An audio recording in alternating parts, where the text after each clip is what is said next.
السلام علیکم ورحمۃ اللہ وبرکاتہ۔ آج 9 نومبر ہم رحیق المختوم کی سیریز نمبر 9 کرنے جا رہے ہیں۔ اللہ تعالیٰ ہمیں نبی کریم صلی اللہ علیہ وآلہ وسلم اور صحابہ اور اہل بیت کے طریقہ کار پر چلائے۔ اللہ تعالیٰ ہمیں نبی کریم صلی اللہ علیہ وآلہ وسلم کی سیرت کو سمجھنے کی اور اس پر عمل کرنے کی توفیق عطا فرمائے۔ تو سیشن سٹارٹ کرتے ہیں۔ السلام علیکم ورحمۃ اللہ وبرکاتہ۔ بسم اللہ الرحمن الرحیم۔ دوسری ہجرت ابشا۔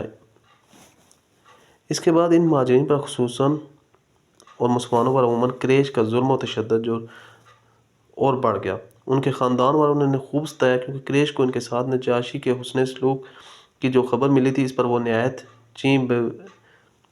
چیں بجیں تھے۔ ناچار رسول اللہ صلی اللہ علیہ وسلم نے صحابہ کرام رضی اللہ عنہم کو پھر ہجرت ابشا کا مشورہ دیا، لیکن یہ دوسری ہجرت پہلی ہجرت کے بالمقابل اپنے تعامل میں زیادہ مشکلات لیے ہوئی تھی، کیونکہ اب کی بار قریش پہلے ہی سے چکنا تھے اور ایسی کسی کوشش کو ناکام بنانے کا تہیہ کیے ہوئے تھے، لیکن مسلمان ان سے کہیں زیادہ مستعد ثابت ہوئے اور اللہ نے ان کے لیے سفر آسان بنا دیا۔ چنانچہ وہ قریش کی گرفت میں آنے سے پہلے ہی شاہ حبش کے پاس پہنچ گئے۔ اس دفعہ کل 72 یا 73 مردوں نے ہجرت کی۔ حضرت عمار کی ہجرت مختلفی ہے اور 18 یا 19 عورتوں نے 49 نے۔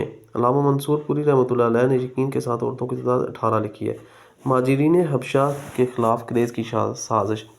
مشرکین کو سخت غم تھا کہ مسلمان اپنی جان اور اپنا دین بچا کر ایک پرامن جگہ بھاگ گئے، لہذا انہوں نے عمر بن عاص اور عبداللہ بن ربیعہ جو گہری سوجھ بوجھ کے مالک تھے اور ابھی مسلمان نہیں ہوئے تھے، ایک اہم سفارتی مہم کے لیے منتخب کیا اور ان دونوں کو نجاشی کی خدمت میں پیش کرنے کے لیے بہترین تحفے اور ہدیے دے کر حبشہ روانہ کیا۔ ان دونوں نے پہلے حبش پہنچ کر بطریقوں کو تائے پیش کیے، پھر انہیں اپنے ان دلائل سے آگاہ کیا جن کی بنیاد پر وہ مسلمانوں کو حبش سے نکلانا چاہتے تھے۔ جب طریقوں نے اس بات سے اتفاق کر لیا کہ وہ نجاشی کو مسلمانوں کو نکال دینے کا مشورہ دیں گے، تو یہ دونوں نجاشی کے حضور حاضر ہوئے اور تحفے تائے پیش کر کے اپنا مدعا یوں عرض کیا: اے بادشاہ، آپ کے ملک میں ہمارے کچھ ناسمجھ نوجوان بھاگ آئے ہیں۔ انہوں نے اپنی قوم کا دین چھوڑ دیا، لیکن آپ کے دین میں بھی داخل نہیں ہوئے، بلکہ ایک نیا دین ایجاد کیا جسے نہ ہم جانتے ہیں نہ آپ۔ ہمیں آپ کی خدمت میں انہی کی بابت ان کے والدین، چچاؤں اور کنبے قبیلے کے عبائدین نے بھیجا ہے۔ مقصد یہ کہ آپ انہیں ان کے پاس واپس بھجوا دیں، کیونکہ وہ لوگ ان پر کڑی نگاہ رکھتے ہیں اور ان کی خامی اور عتاب کے اسباب کو بہتر طور پر سمجھتے ہیں۔ جب یہ دونوں اپنا مدعا عرض کر چکے تو بطریقوں نے کہا: بادشاہ سلامت، یہ دونوں ٹھیک ہی کہہ رہے ہیں، آپ ان جوانوں کو ان دونوں کے حوالے کر دیں، یہ دونوں انہیں ان کی قوم اور ان کے ملک میں واپس پہنچا دیں گے۔ لیکن نجاشی نے سوچا کہ اس قضیے کو گہرائی سے کھنگالنا اور اس کے تمام پہلوؤں کو سننا ضروری ہے، چنانچہ اس نے مسلمانوں کو بلا بھیجا۔ مسلمانوں یہ تہیہ کر کے اس کے دربار میں آئے کہ ہم سچ ہی بولیں گے، خواہ نتیجہ کچھ بھی ہو۔ جب مسلمان آ گئے تو نجاشی نے پوچھا: یہ کون سا دین ہے جس کی بنیاد پر تم نے اپنی قوم سے علیحدگی اختیار کر لی ہے، لیکن میرے دین میں بھی داخل نہیں ہوئے ہو اور نہ ان ملتوں ہی میں سے کسی کے دین میں داخل ہوئے؟ مسلمانوں کے ترجمان حضرت جعفر بن ابی طالب رضی اللہ تعالیٰ عنہ نے کہا: اے بادشاہ، ہم ایسی قوم تھے جو جاہلیت میں مبتلا تھی۔ ہم بت پوجتے تھے، مردار کھاتے تھے، بدکاریاں کرتے تھے، قرابتداروں سے تعلق توڑتے تھے، ہمسایوں سے بدسلوکی کرتے تھے، ہم میں سے طاقتور کمزور کو کھا رہا تھا۔ ہم اسی حالت میں تھے کہ اللہ نے ہم ہی میں سے ایک رسول بھیجا۔ اس کی عالی نسبی سچائی اور امانت اور پاک دمنی ہمیں پہلے سے معلوم تھی۔ اس نے ہمیں اللہ کی طرف بلایا اور سمجھایا کہ ہم صرف ایک اللہ کو مانیں اور اسی کی عبادت کریں، اور اس کے سوا جن پتھروں اور بتوں کو ہمارے باپ دادا پوجتے تھے انہیں چھوڑ دیں۔ اس نے ہمیں سچ بولنے، امانت ادا کرنے، قرابت جوڑنے، پڑوسی سے اچھا سلوک کرنے اور حرام کاری اور خون ریزی سے باہر رہنے کا حکم دیا، اور فحش میں ملوث ہونے، جھوٹ بولنے، یتیم کا مال کھانے اور پاک دامن عورتوں پر جھوٹی تہمت لگانے سے منع کیا۔ اس نے ہمیں یہ بھی حکم دیا کہ ہم صرف اللہ کی عبادت کریں، اس کے ساتھ کسی کو شریک نہ کریں۔ اس نے ہمیں نماز، روزہ اور زکوٰۃ کا حکم دیا۔ اس طرح حضرت جعفر رضی اللہ عنہ اسلام کے کام گنائے، پھر کہا: ہم نے اس پیغمبر کو سچا مانا،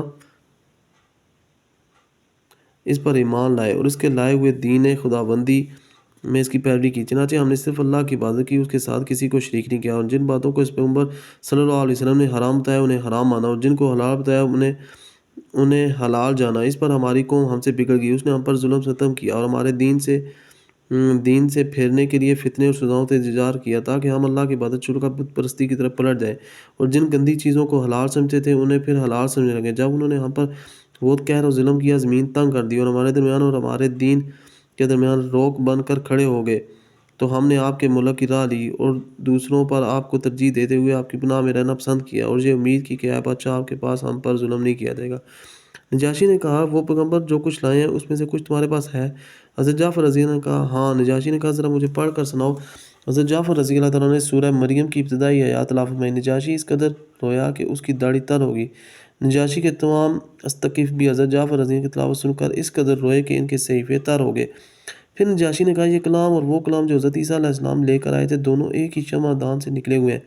اس کے بعد نجاشی نے عمر بن عاص رضی اللہ اور عبداللہ بن ربیعہ کو مخاطب کر کے کہا، تم دونوں چلے جاؤ، میں ان لوگوں کو تمہارے والے نہیں کر سکتا، ورنہ یہاں ان کے خلاف کوئی چال چلی جا سکتی ہے، اور نہ یہاں ان کے خلاف کوئی چال چلی جا سکتی ہے۔ اس حکم پر دونوں وہاں سے نکل گئے، لیکن پھر عمر بن عاص نے عبداللہ بن ربیعہ سے کہا، خدا کی قسم کل ان کے متعلق ایسی بات لاؤں گا کہ ان کی ہریالی کی جڑ کاٹ کر رکھ دوں گا۔ عبداللہ بن ربیعہ نے کہا، نہیں ایسا نہ کرنا، ان لوگوں نے اگرچہ ہمارے خلاف کیا ہے لیکن ہیں بہرحال ہمارے اپنے ہی کنبے قبیلے کے لوگ، مگر عمر بن عاص اپنی رائے پر آڑے رہے۔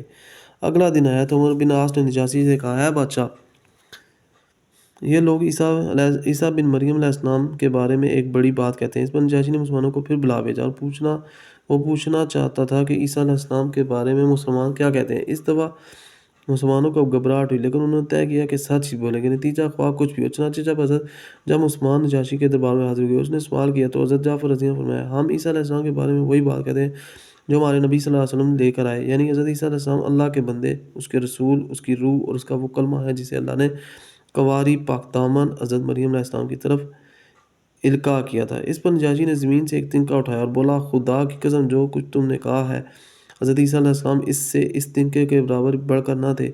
اس پر بدطریقوں نے ہون کی آواز لگائی۔ نجاشی نے کہا، اگرچہ تم لوگ ہوں کہو۔ اس کے بعد نجاشی نے مسلمانوں سے کہا، جاؤ تم لوگ میرے کلام و امن و امان سے ہو، جو تمہیں گالی دے گا اس پر تاوان لگایا جائے گا۔ مجھے گوارا نہیں کہ تم میں سے کسی آدمی کو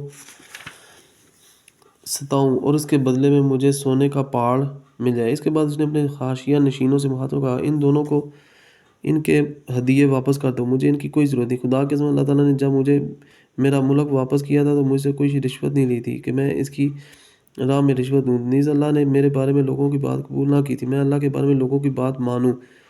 حضرت ام سلمہ رضی اللہ عنہ جنہوں نے اس واقعے کو بیان کیا ہے کہتی ہیں، اس کے بعد وہ دونوں اپنے ہدیے تحفے لیے بے آبرو ہو کر واپس چلے گئے، اور ہم نجاشی کے پاس ایک اچھے ملک میں ایک اچھے پڑوسی کے زیر سایہ مقیم رہے۔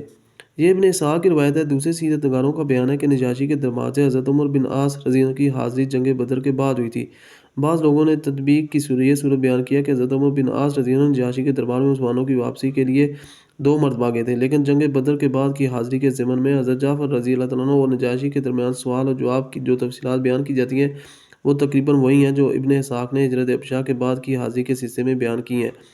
پھر ان سوالات کے مضامین سے واضح ہوتا ہے کہ نجاشی کے پاس یہ معاملہ ابھی پہلی بار پیش ہوا تھا، اس لیے ترجیح اس بات کو حاصل ہے کہ مسلمانوں کو واپس لانے کی کوشش صرف ایک بار ہوئی تھی اور وہ ہجرت ابشا کے بعد تھی۔ بہرحال مشرکین کی چال ناکام ہوگی اور ان کو سمجھ میں آ گیا کہ وہ اپنے جذبہ عداوت کو اپنے دائرہ اختیار میں ہی آسودہ کر سکتے ہیں، لیکن اس کے نتیجے میں انہوں نے ایک خوفناک بات سوچنی شروع کر دی۔ در حقیقت انہیں اچھی طرح احساس ہو گیا تھا کہ اس مصیبت سے نمٹنے کے لیے اب ان کے سامنے 2 ہی راستے رہ گئے، یا تو رسول اللہ صلی اللہ علیہ وسلم کو تبلیغ سے بزور طاقت روک دیں، یا پھر آپ صلی اللہ علیہ وسلم کے وجود ہی کا صفایا کر دیں۔ لیکن دوسری صورت حد درجہ مشکل تھی، کیونکہ ابو طالب آپ صلی اللہ علیہ وسلم کے محافظ تھے اور مشرکین کے عزائم کے سامنے آنی دیوار بنے ہوئے تھے۔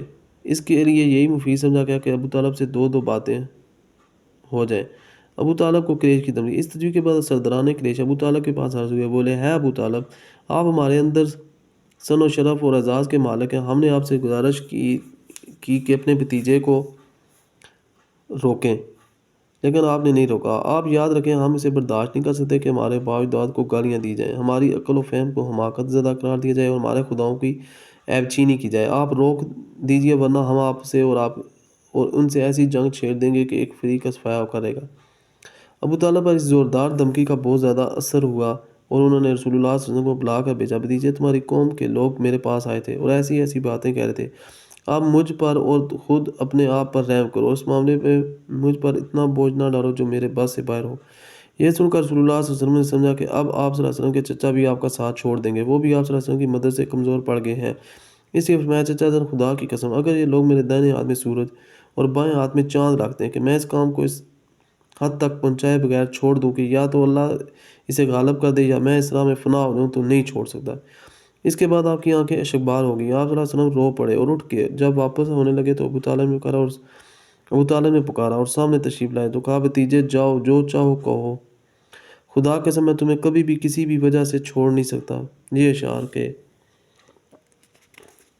باخدا وہ لوگ تمہارے پاس اپنی جمعیت سمیت بھی اگر بھی ہرگز نہیں پہنچ سکتے، یہاں تک کہ میں مٹی میں دفن کر دیا جاؤں۔ تم اپنی بات کھلا کہو، تم پر کوئی قدغن نہیں، تم خوش ہو جاؤ اور تمہاری آنکھیں اس سے ٹھنڈی ہو جائیں۔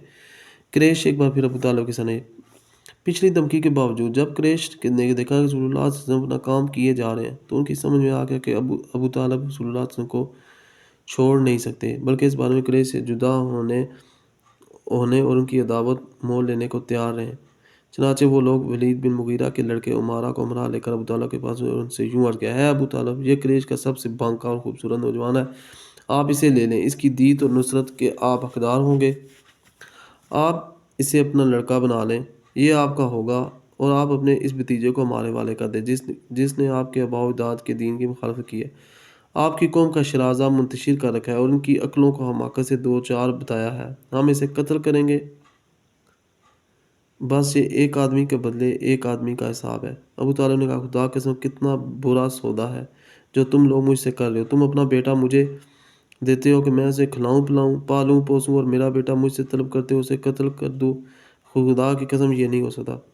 اس پر نوفل بن عبد المناف کا پوتا محتم بن عدی بولا، خدا کے ساتھ ابو طالب، تم سے تمہاری قوم نے انصاف کی بات کہی ہے اور جو صورت تمہیں ناگوار ہے اس سے بچنے کی کوشش کی ہے، لیکن میں دیکھتا ہوں کہ تم ان کی کسی بات کو قبول نہیں کرنا چاہتے۔ جواب میں ابو طالب نے کہا، تم لوگوں نے مجھ سے انصاف کی بات نہیں کی بلکہ تم بھی میرا ساتھ چھوڑ کر میرے مخالف لوگوں کی مدد پر تلے بیٹھے ہو، تو ٹھیک ہے، جو چاہو کرو۔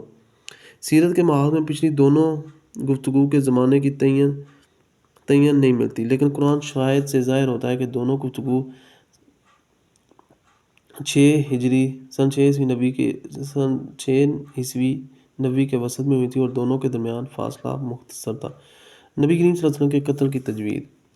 ان دونوں گفتگو کی ناکامی کے بعد قریش کا جذبہ و ستم اور بھی بڑھ گیا اور اظہار ثانی کا سلسلہ پہلے سے سخت ہو گیا۔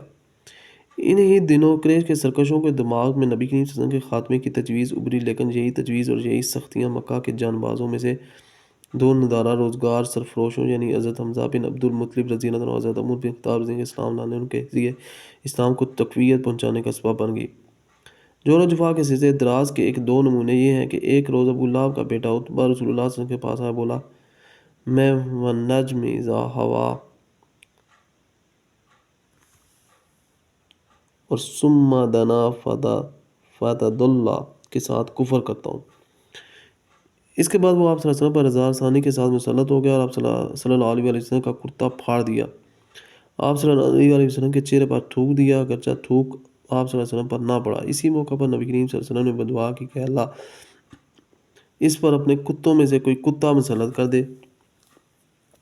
نبی کریم صلی اللہ علیہ وسلم کی یہ بد دعا قبول ہوئی۔ چنانچہ عتبہ ایک بار قریش کے کچھ لوگوں کے ہمراہ سفر میں گیا، جب انہوں نے ملک شام کے مقام زرقہ میں پڑاؤ ڈالا تو رات کے وقت شیر نے ان کا چکر لگایا۔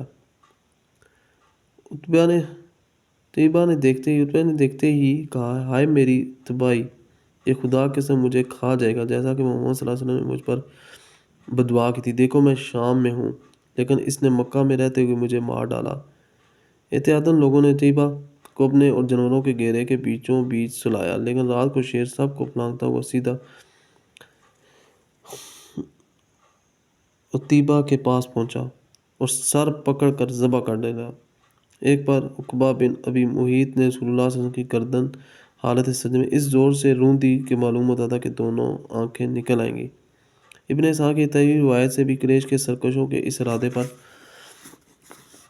روشنی پڑتی ہے کہ وہ نبی کریم صلی اللہ علیہ وسلم کے خاتمے کے چکر میں تھے۔ چنانچہ اس روایت میں یہاں کیا گیا ہے کہ ایک بار ابو جہل نے کہا، برادران قریش، آپ دیکھتے ہیں کہ محمد صلی اللہ علیہ وسلم ہمارے دین کی عیب چینی، ہمارے باؤداد کی بدگوئی، ہماری عقلوں کی تخفیف اور ہمارے معبودوں کی تذلیل سے باز نہیں آتا۔ اس لیے میں اللہ سے عہد کر رہا ہوں کہ ایک بہت بھاری اور بمشکل اٹھنے والا پتھر لے کر بیٹھوں گا، اور جب وہ سجدہ کرے گا تو اس پتھر سے اس کا سر کچل دوں گا۔ اب اس کے بعد چاہے تم لوگ مجھ کو بے یار و مددگار چھوڑ دو، چاہے میری حفاظت کرو، اور بنو عبد المناف بھی اس کے بعد جو جی چاہے کریں۔ لوگوں نے کہا، نہیں واللہ، ہم تمہیں کبھی کسی معاملے میں بے یار و مددگار نہیں چھوڑ سکتے، تم جو کرنا چاہتے ہو کر گزرو۔ صبح ہوئی، ابو جہل دنیا ویسا ہی ایک پتھر لے کر رسول اللہ صلی اللہ علیہ وسلم کے انتظار میں بیٹھ گیا۔ رسول اللہ صلی اللہ علیہ وسلم حسب دستور تشریف لائے اور کھڑے ہو کر نماز پڑھنے لگے۔ قریش بھی اپنی اپنی مجلسوں میں آ چکے تھے، ابو جہل کی کارروائی دیکھنے کے منتظر تھے۔ جب رسول اللہ صلی اللہ علیہ وسلم سجدے میں تشریف لے گئے تو ابو جہل نے پتھر اٹھایا، پھر آپ صلی اللہ علیہ وسلم کی جانب بڑھا، لیکن جب قریب پہنچا تو شکست خوردہ حالت میں واپس بھاگا۔ اس کا رنگ فاقہ تھا، وہ اس قدر مرعوب تھا کہ اس کے دونوں ہاتھ پتھر پر چپک کر رہ گئے تھے۔ وہ پہنچ کر ہاتھ سے پتھر پھینک سکا۔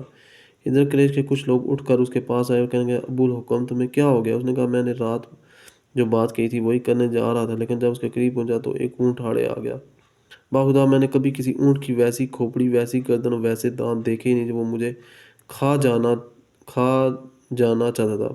ابن اسحاق کہتے ہیں، مجھے بتایا گیا کہ رسول اللہ صلی اللہ علیہ وسلم فرمایا کہ یہ جبرائیل علیہ السلام تھے، اگر ابو جہل قریب آتا تو اسے در پکڑتے۔ اس کے بعد ابو جہل نے رسول اللہ صلی اللہ علیہ وسلم کے خلاف ایک ایسی حرکت کی کہ جو حضرت حمزہ رضی اللہ عنہ کے اسلام لانے کا سبب بن گئی۔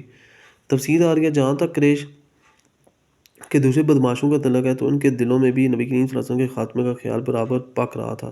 چنانچہ حضرت عبداللہ بن عمرو بن عاص رضی اللہ عنہ سے ابن اسحاق نے ان کا یہ بیان نقل کیا ہے کہ ایک بار مشرکین حطیم میں جمع ہوئے، میں بھی موجود تھا۔ مشرکین نے رسول اللہ صلی اللہ علیہ وسلم کا ذکر چھیڑا اور کہنے کہ اس شخص کے معاملے میں ہم نے جیسا صبر کیا ہے اس کی مثال نہیں، در حقیقت ہم نے اس کے معاملے میں بہت ہی بڑی بات پر صبر کیا ہے۔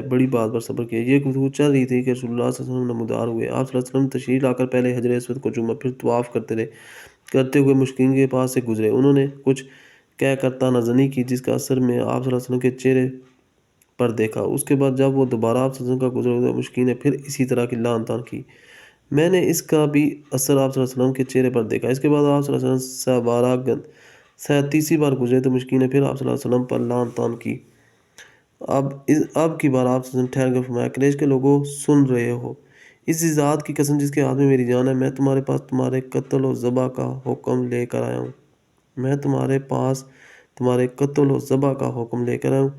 آپ صلی اللہ علیہ وسلم کی اس ارشاد نے لوگوں کو پکڑ لیا۔ ان پر ایسا سختہ داری ہوا کہ گویا ہر آدمی کے سر پر چڑیا ہے، یہاں تک کہ جو آپ صلی اللہ علیہ وسلم پر سب سے زیادہ سخت تھا وہ بھی بہتر سے بہتر لفظ جو پا سکتا تھا، اس کے ذریعے آپ صلی اللہ علیہ وسلم سے طلبگار رحمت ہوتے ہوئے کہنے کا، ابو القاسم واپس جائیے، خدا قسم آپ صلی اللہ علیہ وسلم کبھی بھی نادان نہ تھے۔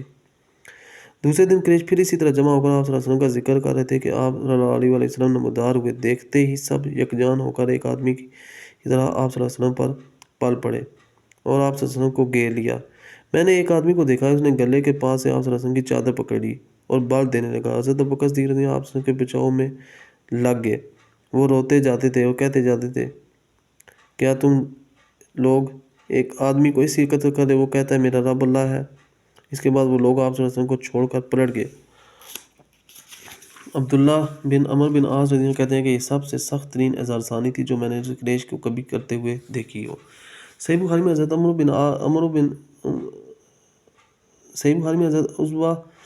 عزوہ بن زبیر رضی اللہ عنہ سے ان کا بیان ملی ہے کہ میں نے عبداللہ بن عمرو بن عاص رضی اللہ عنہ سے سوال کیا کہ کیا مشرکین نے نبی کریم صلی اللہ علیہ وسلم کے ساتھ جو سب سے سخت ترین بدسلوکی کی تھی، آپ مجھے اس کی تفصیل بتائیے۔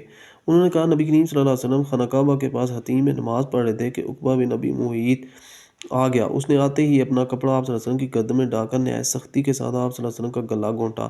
اتنے میں ابوبکر صدیق رضی اللہ عنہ آپ پہنچے، انہوں نے اس کے دونوں کندھے پکڑ کر دھکا دیا اور اسے نبی کریم صلی اللہ علیہ وسلم سے دور کرتے ہوئے فرمایا، اتقتلون رجلا ان یقول ربی اللہ، تم لوگ ایک آدمی کو اس لیے قتل کرنا چاہتے ہو وہ کہتا ہے میرا رب اللہ ہے۔ حضرت اسماء رضی اللہ عنہ کی روایت میں مزید تفصیل ہے کہ حضرت ابوبکر صدیق رضی اللہ عنہ کے پاس یہ چیخ پہنچی کہ اپنے ساتھی کو بچاؤ۔ وہ جٹ ہمارے پاس سے نکلے، ان کے سر پر 4 چوٹیاں تھیں۔ وہ یہ کہتے ہوئے گئے تھے، تم ایک آدمی کو اس لیے قتل کرنا چاہتے ہو؟ ترجمہ، وہ کہتا ہے کہ میرا رب اللہ مشکین نبی کریم صلی اللہ علیہ وسلم کو چھوڑ کر بکس دیگر پل پڑے، وہ واپس آئے تو حالت یہ تھی کہ ہم ان کی چوٹیوں کا جو بال بھی چھوتے تھے وہ ہماری چٹکی کے ساتھ چلا آتا تھا۔ حضرت حمزہ رضی اللہ عنہ کا قبول اسلام۔ مکہ کی فضا ظلم و جوار کے ان سیاہ بادلوں سے گھمپی تھی کہ اچانک ایک بجلی چمکی اور مقہوروں کا راستہ روشن ہو گیا، یعنی حضرت حمزہ رضی اللہ عنہ مسلمان ہو گئے۔ ان کے اسلام لانے کا واقعہ سن 6 ہجری نبوی کے اخیر کا ہے۔ وہ اغلب یہ ہے کہ وہ ماہ ذی الحجہ میں مسلمان ہوئے تھے۔ ان کے اسلام لانے کا سبب یہ ہے کہ ایک روز ابو جہل کوہ صفا کے نزدیک رسول اللہ صلی اللہ علیہ وسلم کے پاس سے گزرا تو آپ صلی اللہ علیہ وسلم کو عذاب پہنچائی اور سخت سست کہا۔ رسول اللہ صلی اللہ علیہ وسلم خاموش رہے اور کچھ بھی نہ کہا، لیکن اس کے بعد اس نے آپ صلی اللہ علیہ وسلم کے سر پر ایک پتھر دے مارا جس سے ایسی چوٹ آئی کہ خون بہہ نکلا۔ پھر وہ خانہ کعبہ کے پاس قریش کی مجلس میں جا بیٹھا۔